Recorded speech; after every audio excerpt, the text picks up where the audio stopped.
Magandang gabi, Simon. Magandang gabi sa inyo. Magandang gabi. Magandang gabi. Magandang gabi.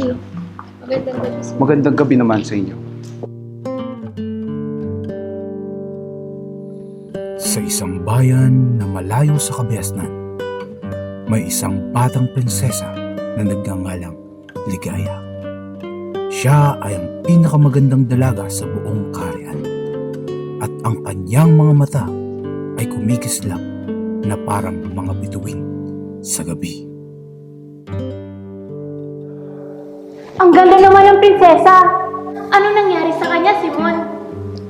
Si Ligaya, bagaman may lahat ng yaman at magandang buhay, ay hindi na kontento.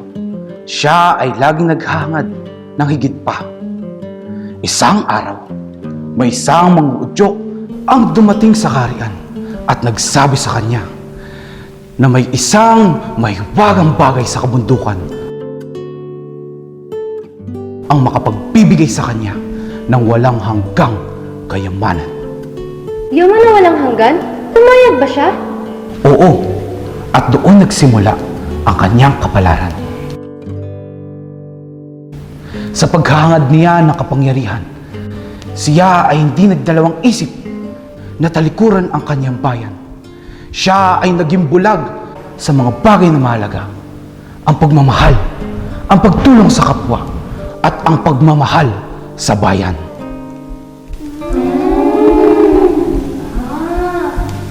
Naglakbay siya mag-isa?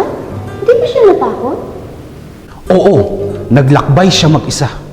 Ngunit walang kasamahan sa kanyang puso. Sa bawat hakbang, mas lalo siyang naliligaw. Ang kanyang kaligayahan ay naging isang ilusyon. Ang kanyang huling pagnanais ay makuha ang lahat. At ito ang nagdala sa kanya sa kalungkutan. At ano naman nangyari kay Ligaya? Paano nagwakas ang alamat? Nang siya ay nagbalik sa kanyang kaharian, natagpuan niya na ang lahat ng kanyang pinaghirapan ay nawasak na. Ang mga taong iniwan niya na nahulog sa dilim ay nagsimulang magbago at magtulungan. Ang tunay na yaman, mga kababayan, ay hindi makikita sa mga material na bagay, kundi ito'y nasa ating mga puso, sa ating mga gawa, at sa ating malasakit sa isa't isa. Kasakiman, kaya pala marami sa atin ay nagdurusa. Isang masaklap na aral, Simon. Oo mga kababayan, huwag nating gayahin si Prinsesa Ligaya na bingi sa mga pangarap ng bayan. Magtulungan tayo at magtamo ng tunay na yaman. Ang pagkakaisa, ang malasakit at ang katotohanan. Salamat, Simon.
Mga kababayan, mag-ingat kayo.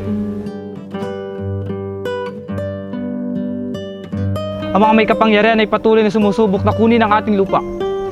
Hindi ito tungkol sa pera, tungkol to sa ating dignidad. Ang ating karapatan sa sarili nating lupa. Kabesang Tales, paano natin lalabanan ng mga makapangyarihan? Sila ay may hukbo at mga armas. Pero hindi nila alam, mga kababayan, hindi tayo nag-iisa. Ang ating kamay ay may lakas. At ang ating katarungan ay nasa ating mga puso. Hindi na natin kailangan ng mga armas, kundi ang pagkakaisa at tapang. Pero Kabesang Tales, ang ating mga kalaban ay malakas. Paano tayo makakabangon rito? Ang tunay na lakas ay hindi nasusukat sa dami ng armas. Ang lakas ng bayan ay nasa bawat isa sa atin. Ang mga may kapangyarihan ay naniniwala na tayo ay maghihiwalay. Pero kung magsasama-sama tayo, tiyak na makatarungan ang ating laban. Marami na ang nagdusa, Kabesang Tales. At ang ilan sa kanila ay ayaw pa makialam. Paano natin matutulungan ng mga tulad nila? Sa bawat takbang natin, bawat pakikibaka, bawat sakripisyo, nagiging mas malakas tayo. Hindi natin kayang baguhin ang lahat ng sabay-sabay. Pero sa bawat matagumpay na akbang, mas marami tayong matutulungan. Tulungan natin ang isa't isa. Iisa ang ating layunin, ang makamtan ang katarungan. Oo, Kabesang Tales, magsama-sama tayo. Kung may isang taong magtataguyod ng kabutihan, tsak, maraming tao ang susunod. Sa huli, ang ating bayan ay magiging malaya. Ang laban natin hindi para sa atin lamang, para sa susunod na henerasyon. Magtulungan tayo. Kung magtutulungan tayo, magiging makatuwiran at maunlad ang ating bayan. Tama ka, Kabesang Tales. Sa tulong ng bawat isa, makakamtan natin ang ating kalayaan.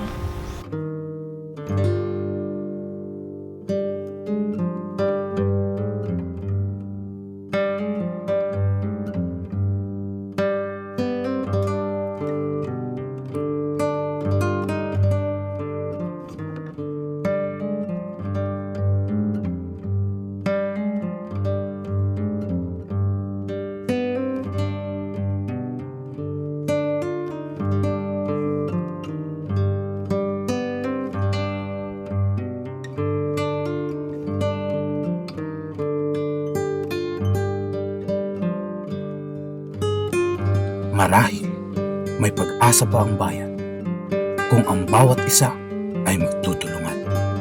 Maaaring magbago ang lahat.